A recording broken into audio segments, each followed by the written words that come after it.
নমস্কার বন্ধুরা, আবারও চলে আসছি আজকে একটা আলু দিয়ে পাবদা মাছের ঝালের রেসিপি। তো দেখতে থাকো পুরো ভিডিওটা স্কিপ না করে। বন্ধুরা, এই রেসিপিতে কোনো রকমেরই খুব বেশি মশলাপাতি একেবারে চাই না বন্ধুরা, একদম খেতে কিন্তু দুর্দান্ত।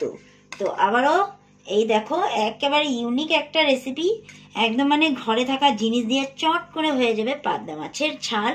শীতের স্পেশাল দেখো বন্ধুরা, পাবদা মাছের ঝাল। আমার ভিডিও দেখে যদি ভালো লাগে বন্ধুরা, লাইক শেয়ার সাবস্ক্রাইব করতে একদম ভুলো না। সাবস্ক্রাইব করার পর পাশে থাকা বেল আইকনটা ক্লিক করো, নোটিফিকেশন বেলটা অন করে দিও, তাতে করে সব আমার আগে পরে ভিডিও চলে আসবে। তো চলো রেসিপিটা স্টার্ট করা যাক। শীতের স্পেশাল বন্ধুরা, একটা আলু দিয়ে পাবদা মাছের ঝাল তোমাদের সাথে শেয়ার করছি। আর এখানে দেখো 4টে পাবদা মাছের রেসিপি আমি করছি, অতএব এখানে 4টে পাবদা মাছ আছে। আর আলু দিয়ে যেহেতু বলছি, একটা মাঝারি সাইজের আলু দিয়ে করব। আর এবার নুন হলুদ দিয়ে আগে থেকে আমি মেখে রেখেছিলাম মাছগুলোকে, এবার লাল করে সুন্দর করে ভেজে নিয়েছি, এবার তুলে নিচ্ছি। মাছ ভাজা তেলে দিয়ে দেবো বন্ধুরা কালো জিরে ফোড়নে, দেব একটা চেরা কাঁচা লঙ্কা, মাঝারি সাইজের একটা পেঁয়াজ কুচনো। এই রেসিপিটা একেবারে ইজি বন্ধুরা, রাতের ডিনার লাঞ্চ পট করে নিতে পারবে।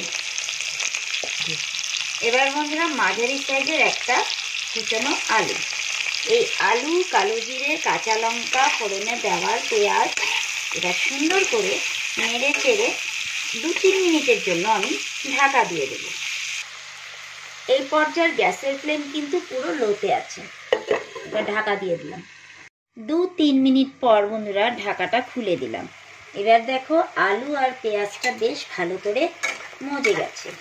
এখন এই পর্যায়ে এক এক করে মশলা আমি দিয়ে দেবো বন্ধুরা। 1/2 চা চামচ রসুন বাটা, 1/2 চা চামচ ধনে গুঁড়ো, 1/2 চা চামচ হলুদ গুঁড়ো, 1/2 চা চামচ ঝাল লঙ্কার গুঁড়ো। ঝালটা যার যার স্বাদ অনুযায়ী দেবে।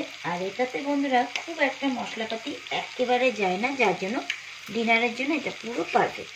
এবার দিয়ে দেবো স্বাদ মতো নুন। এবার দিয়ে গ্যাসের ফ্লেম মিডিয়াম করে ভালো করে এবার মশলার সাথে আলু পেঁয়াজটাকে ভালো করে কষিয়ে নেব। অবশ্যই গ্যাসের ফ্লেমটা পুরো মিডিয়ামে আছে। আলুর সাথে মশলা পেঁয়াজ ভালো করে কষানো হয়ে গেছে বন্ধুরা। এখন এই পর্যায়ে আলুটা যাতে সেদ্ধ হয়ে যায় ভালো করে, দিয়ে দেবো গ্রেভির জন্য সামান্য পরিমাণে জল। বন্ধুরা, এখানে আমি চায়ের কাপ দিয়ে 1 কাপ মতো জল দিয়েছি, কারণ এই জলে আমার মাছটাও ফুটতে হবে।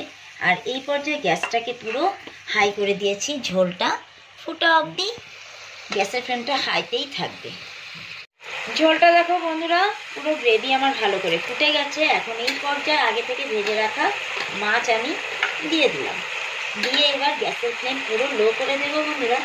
দিয়ে দেবো ওপর থেকে একটা চেরা কাঁচা লঙ্কা। দিয়ে এবার ভালো করে এই আলুর সাথে মাছটাকে মিশিয়ে এবার 2-3 মিনিটের জন্য গ্যাসের ফ্লেম পুরো লো করে ঢাকা দিয়ে রাখবো। গ্যাসের ফ্লেম লো করে দিয়ে 2-3 মিনিটের জন্য আমি ঢাকা দিয়ে দিয়েছিলাম মাছ দেওয়ার পর। এবার বন্ধুরা আমার রেসিপি অলমোস্ট ডান। এবার উপর থেকে ধনেপাতা কুচি দিয়ে বন্ধুরা ভালো করে একটু নেড়ে চেড়ে, আর খুবই হালকা হাতে নাড়তে হবে, যাতে পাবদা মাছ খুব নরম হয় যেহেতু, যার জন্য একটু একটু করে নেড়ে দেব। আর সার্ভ করছি, সার্ভ করার সময় দেখাচ্ছি যে আমি কতখানি গ্রেভি রেখেছি বা কিছু ধনেপাতা দিয়ে। এবার বন্ধুরা আমি গ্যাস অফ করে দিয়ে স্ট্যান্ডিং টাইম দিয়ে দেবো 2 মিনিটের জন্য। 2 মিনিট পর আমি সার্ভ করে নেব। ঢাকা দিয়ে দিলাম, আর দেখো আমি গ্যাসটা অফ করে দিয়েছি।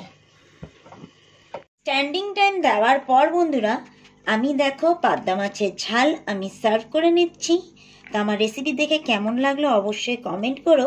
আর ভিডিওটাকে আমি এখানে শেষ করছি বন্ধুরা। দেখা হবে আরেকটা নতুন রেসিপিতে। সবাই ভালো থেকো, সুস্থ থেকো। আজকের মতন সবাইকে টাটা।